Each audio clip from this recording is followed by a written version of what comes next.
哇！而家都好離譜啊，律師都有人假扮啊，假扮律師騙案。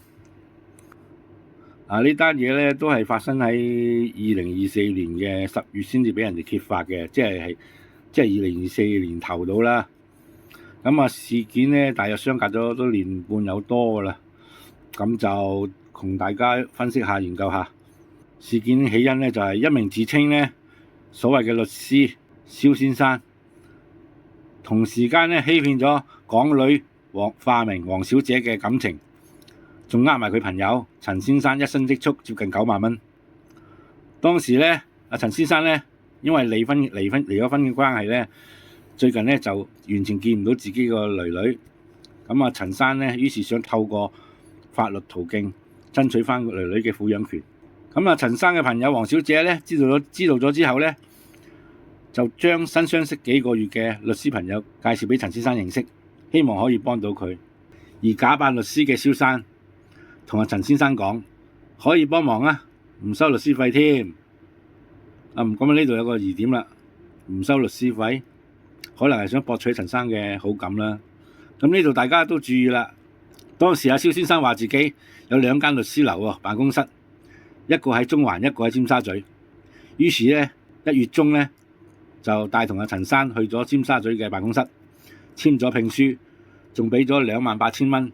蕭生對陳生講，28,000蚊咧有25,000蚊咧係俾呢個預繳堂費，另外3,000蚊咧係俾呢個律師公會，因為冇收律師費，就怕俾人話係包攬訴訟，所以要俾呢個3,000蚊。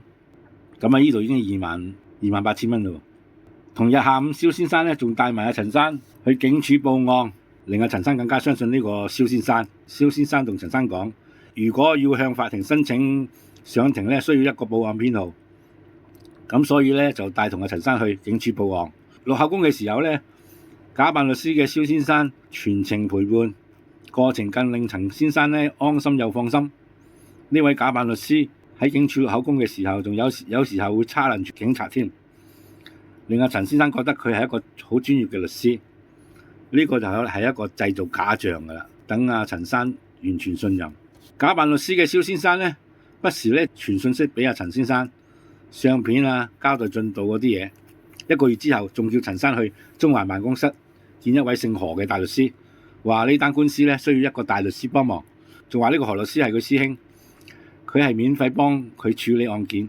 喺呢個陳生上去之前，蕭生仲同陳生講，唔好話係我客戶，認係我哋表弟，你係我表哥，唔係就會收翻諮詢費。但係呢度已經有啲問題啦，鬼鬼祟祟咁樣。陳生咧就同何律師傾完咗之後咧，喺離開落樓梯嘅時候，假扮律師嘅蕭先生同陳生講，呢單案件咧需要提供15萬嘅資產做證明，俾個臨時禁制令，要俾個官知道你有能力去養呢個女兒。當時陳生咧身家只得6萬蚊喎，假扮律師嘅蕭先生咧仗義咁講，唔緊要啊，剩翻嘅我幫你俾住先，反正放喺律師樓都唔會用嘅。呢度有其中一個疑點啦。於是乎咧，陳生就俾咗6萬蚊現金俾蕭生。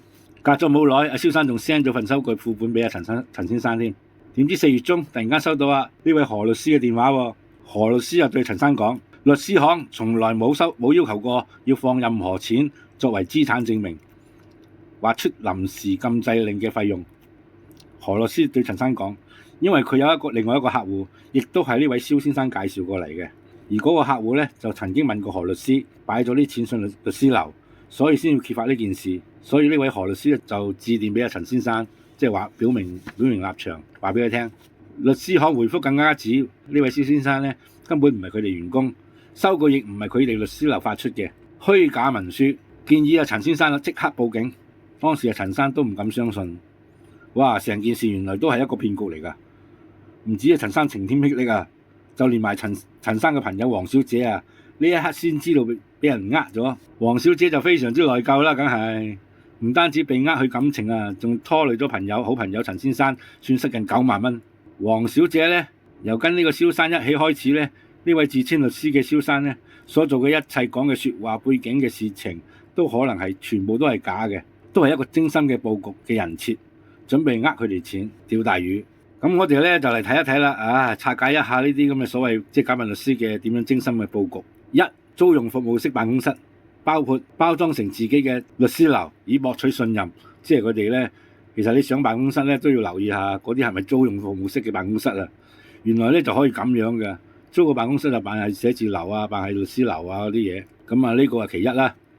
二、利用公權力過當，帶受害人到警署報案，並喺現場咧 challenge 警察，以製造專業假象。咁啊，當然呢個騙子啦，當然可能係熟悉少少法律啦，或者曾經喺律師樓做過都唔定啊，所以知道有啲某啲嘢就特登喺受害人面前咧就即係扮晒嘢啦，嗰啲叫做啊，講下啲專業意見啊，即係製造咗呢個假象俾呢個受害人睇。三、冒用真正嘅專業人士，濫用真正嘅律師嘅身份，掩人耳目，令受害人放下戒備。佢呢度咧仲有一度咧，就係話帶佢上去個何律師嗰度，可能做一啲文件嗰啲嘢啦，諸如此類啊，講解一啲嘢啦。咁呢度咧，連嗰個律師啊都俾呢個蕭先生瞞騙嘅。四、騙徒聲稱不收律師費，但係咧就用好多種預繳堂費啊、法庭行政費等各種項目嚟收費。咁啊，所以大家要注意啦。就算你揾律師啊，除咗你親身上去之外咧，如果人哋朋友介紹都好，有時朋友都未必知喎，朋友都可能俾人呃噶嘛。而且好似呢一單咁樣啊，黃小姐都係識嗰個律師，都係識咗3個月啫嘛。佢就以為係律師咯。如果人哋有心去呃你嘅話，就啲人設咧就會做得好好嘅，扮到自己真係律師啊或者乜嘢咁樣。咁啊，根據消息咧，陳生同黃小姐去咗報警之後咧，呢位蕭先生咧就人間蒸發啦。到目前為止咧，尚未被警方拘捕嘅官方通報，即係話呢個人咧都仲未捉到，亦都係揾唔到佢。錢又收唔翻，又呃錢又呃感情，所以大家咧乜嘢人都唔好相信啊！而家香港地而家變咗係唔同以前啦，以前我哋都係即係大家都好講下即係同理心啊、人情嗰啲嘢噶嘛，而家唔係，而家幾乎每一個人都可能係騙子，大家都有聽噶啦，騙徒手法層出不窮。我哋喺新聞度聽咁多騙案，咩騙案都有嘅，點樣報導都係有人俾人呃嘅。